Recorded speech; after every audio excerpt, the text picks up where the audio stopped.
Assalamualaikum dan salam sejahtera. Nama saya Putri Nawadina binti Bakri. Boleh panggil saya Putri.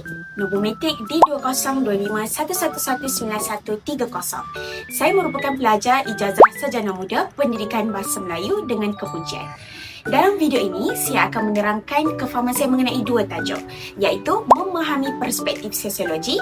Tajuk yang kedua, tokoh sosiologi Barat dan Islam. Apa yang saya faham berdasarkan tajuk memahami perspektif sosiologi ialah sosiologi bukan sekadar melihat apa yang pelajar belajar, tetapi bagaimana pelajar belajar dalam konteks masyarakat. Contohnya, latar belakang keluarga, ekonomi dan budaya boleh mempengaruhi cara seseorang itu berfikir, berkelakuan dan mencapai kejayaan. Ini menunjukkan bahawa pendidikan tidak berlaku secara kosong, tetapi sangat dipengaruhi oleh persekitaran sosial. Saya juga memahami bahawa pendidikan tidak sekadar berlaku daripada buku teks, tetapi melalui interaksi harian. Contohnya, pelajar belajar melalui perbincangan, cara guru berkomunikasi dan pengaruh rakan sebaya. Ini bermaksud ilmu bukan sekadar dipindahkan, tetapi dibina melalui pengalaman sosial. Yang pertama adalah fungsionalisme. Daripada perspektif ini, saya faham bahawa pendidikan berfungsi untuk menjaga kestabilan masyarakat.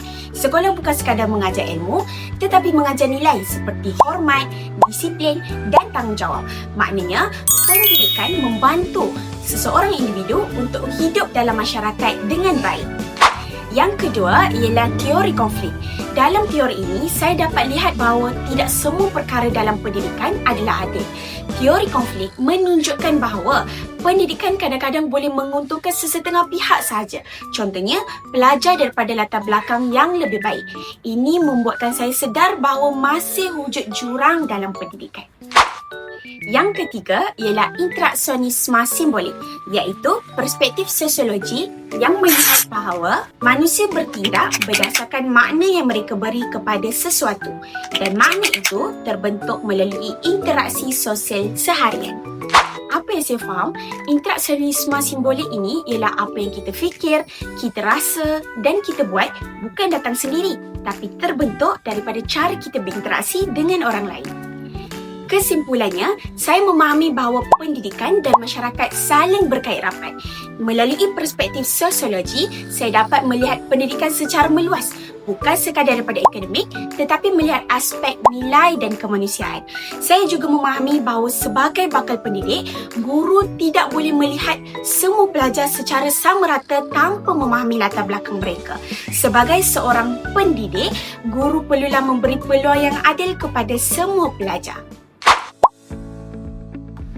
Pada pandangan saya, tokoh Barat banyak berkongsi pandangan mengenai pendidikan dari struktur masyarakat dan sistem sosial. Maksudnya, pendidikan boleh digunakan untuk membentuk masyarakat yang lebih teratur dan lebih progresif. Bagi Emil Durkheim pula, pendidikan sangat penting untuk membentuk nilai bersama dalam masyarakat. Pada saya, ini jelas bila sekolah bukan hanya ajar akademik tetapi juga disiplin, hormat dan semangat kebersamaan. Beliau melihat pendidikan boleh menjadi alat untuk mengekalkan jurang antara kelas sosial. Saya nampak perkara ini berlaku bila sijil dan kelayakan akademik menentukan masa depan seseorang.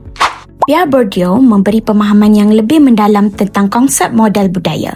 Maksudnya, pelajar yang datang dari keluarga yang biasa dengan ilmu dan cara berfikir tertentu akan lebih mudah berjaya dalam sistem pendidikan. Berbeza dengan Barat, tokoh Islam melihat pendidikan dengan lebih menyeluruh, bukan sekadar ilmu tetapi juga akhlak dan rohani. Ibnu Khaldun menunjukkan bahawa pendidikan sangat berkait rapat dengan perkembangan tamadun manusia. Saya faham bahawa persekitaran sosial amat mempengaruhi cara seseorang pelajar berfikir dan bertindak. Al-Ghazali pula menekankan bahawa tujuan pendidikan adalah untuk membentuk insan yang seimbang dari segi ilmu dan akhlak. Ini membuatkan saya sedar bahawa pendidikan bukan sekadar untuk kerjaya tetapi juga untuk membentuk peribadi. Pada saya, ini menunjukkan bahawa pendidikan tidak sepatutnya memisahkan ilmu dunia dan ilmu agama. Daripada apa yang saya faham, sosiologi barat lebih memfokuskan kepada struktur sosial, sistem dan ketidaksamaan. Manakala, sosiologi Islam lebih berfokuskan kepada pembangunan insan, akhlak dan tanggungjawab kepada masyarakat. Namun, kedua-duanya ada persamaan, iaitu pendidikan merupakan proses sosial yang membentuk masyarakat. Kesimpulannya, tokoh-tokoh sosiologi barat dan Islam membantu saya memahami bahawa pendidikan mempunyai peranan yang besar dalam membentuk individu dan masyarakat. Itu sahaja daripada saya. Sekian, terima kasih.